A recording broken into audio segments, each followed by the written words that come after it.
తెలంగాణ రాజకీయాల్లో ఆసక్తికర పరిణామం చోటు చేసుకుంది. హరీష్ రావు ఇంటికి కవిత వెళ్లారు.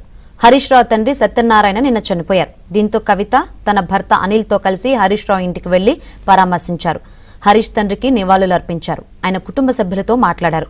కొన్ని రోజుల కిందట విమర్శలు చేసుకున్న ఇద్దరూ కలవడం ప్రాధాన్యం సంతరించుకుంది.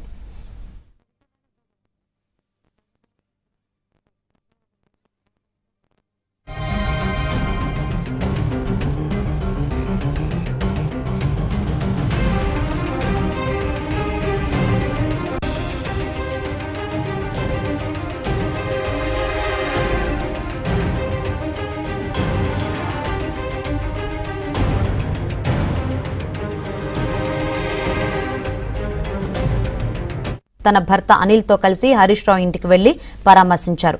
హరీష్ తండ్రికి నివాళులర్పించారు. ఆయన కుటుంబ సభ్యులతో మాట్లాడారు. కొన్ని రోజుల కిందట విమర్శలు చేసుకున్న ఇద్దరూ కలవడం ప్రాధాన్యం సంతరించుకుంది.